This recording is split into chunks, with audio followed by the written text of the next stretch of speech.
বিগত বছরগুলোতে এবং চলমান সময়েও আমরা দেখতে পারি যে ঢাকা বিশ্ববিদ্যালয়ের আশেপাশে ক্যাম্পাসে অহরহ মাদক বিক্রি হচ্ছে।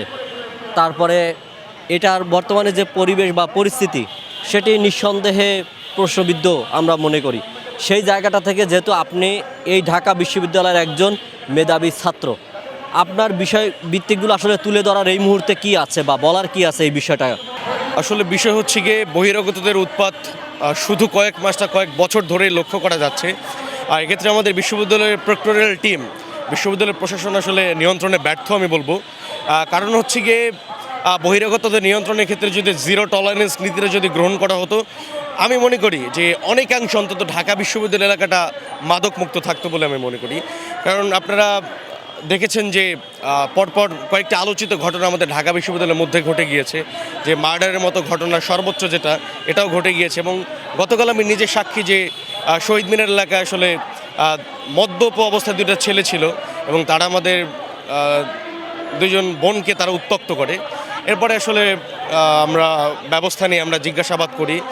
কী আর করবো, আসলে এক্ষেত্রে প্রশাসন যেহেতু আছে, আমরা সর্বোচ্চ ছাত্র হিসেবে করতে পারি আমাদের সচেতনতার জায়গা থেকে আমরা আসলে প্রতিবাদটুকু করতে পারি এবং তাদেরকে আসলে বোঝানোটাও আসলে আমাদের না, কারণ কাউন্সেলিংয়ের দায়িত্ব হচ্ছে গিয়ে অন্য যাদের উপরে বর্তায় তারা করবে। আমি মনে করি যে বিশ্ববিদ্যালয়ের মধ্যে আসলে যেহেতু সোহরাবর্দী উদ্যান পাশে, এখানে মাদকের একটা অভয়ারণ্য বলা চলে, যেখানে হরহামেশা প্রতিদিনই আসলে মাদক বিক্রি হচ্ছে। আমাদের শহীদ মিনারের অঞ্চল এবং বুয়েটের যে গেটটা, যেটাকে আসলে খিচুড়ি পট্টি নামে চিনে, এই জায়গায় প্রতিদিন অবাধে মাদক বিক্রি হচ্ছে। এ বিষয়ে আসলে এখানে শাহবাগ থানার জোনে আওতায় যেহেতু পড়ে এবং বিশ্ববিদ্যালয়ের এরিয়ার মধ্যে যেহেতু, প্রশাসন আসলে কতটুকু নিয়ন্ত্রণ করছে এটা তাদের উপরে এবং তাদের প্রশ্নের জায়গা।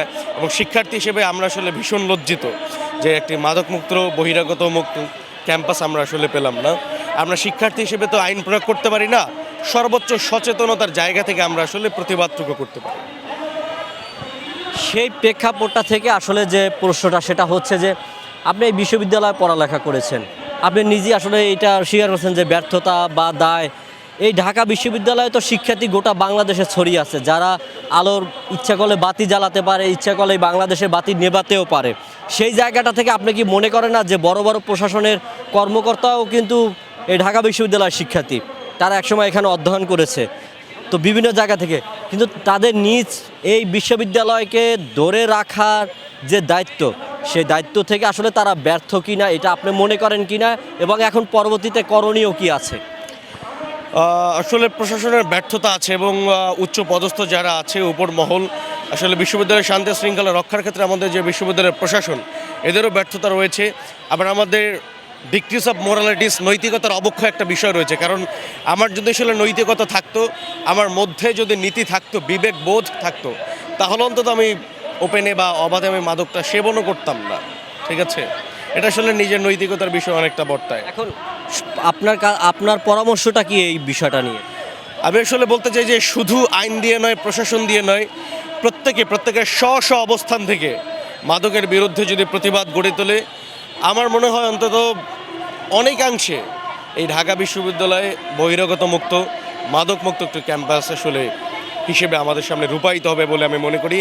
আবার আসলে দেখা গিয়েছে কি অনেক ক্ষেত্রে যে ব্যক্তি ক্ষেত্রে যদি আমরা সচেতনতার জায়গা থেকে প্রতিবাদ গড়ে তুলি, বিভিন্ন ক্ষেত্রে আমরা নিজেরা আসলে প্রশ্নবিদ্ধ হই। আমাদেরকে আসলে এই প্রশ্নটা শুনতে হয় যে আপনি কে, প্রতিবাদ করার আপনি কে? বিশ্ববিদ্যালয়ের প্রশাসন আছে, প্রক্টোরিয়াল বডি আছে, সেই থাকতে আপনি একজন স্টুডেন্ট, আপনি কে? আপনার তো কোনো রাইটই নাই এক্ষেত্রে কোনো কথা বলার। এক্ষেত্রে আসলে মাঝে মাঝে প্রশ্নবিদ্ধ হই এবং কিছু কুচক্রী মহল এবং ষড়যন্ত্রমূলক যাদের আসলে অ্যাফিলিয়েশন আছে বিভিন্ন সিন্ডিকেটের সাথে, এরা আমাদের উপর আসলে বিভিন্ন ক্ষেত্রে চড়াও হয় এবং উঠে পড়ে লাগে। আপনারা দেখেছেন বিগত কয়েকদিন আগে যে টিএসসির যে আলোচিত যে ঘটনা, বহিরাগত মদ্যপ দুই নারী এবং পুরুষ, তারা কিন্তু আমাদের উপরে চড়াও হয়েছে এবং এরপরে আমরা জাস্ট প্রতিবাদ করে যাই। আমার বিশ্ববিদ্যালয়ে আমার উপরে যদি কেউ চড়াও হয়, আমি তার হাতে চুড়ি পরে বসে থাকবো না, এটা আমি মনে করি। এখন আপনি সর্বশেষ কি চান, এই ঢাকা বিশ্ববিদ্যালয়কে কেমন দেখতে চান?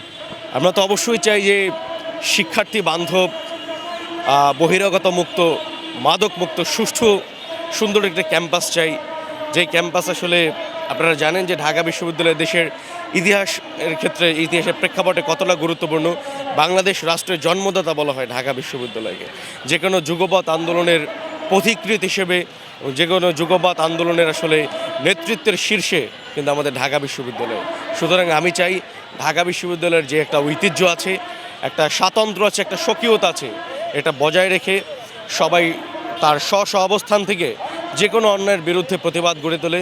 বিশ্ববিদ্যালয় প্রশাসনের আরও কঠোর এবং শক্ত হয়ে বহিরাগত এবং মাদকের ক্ষেত্রে জিরো টলারেন্স নীতি গ্রহণ করে এই বিশ্ববিদ্যালয়কে তারা শিক্ষার্থী বান্ধব হিসেবে উপহার দিতে পারে বলে আমি মনে করি। অসংখ্য ধন্যবাদ আমাদের সাথে যুক্ত থাকার জন্য।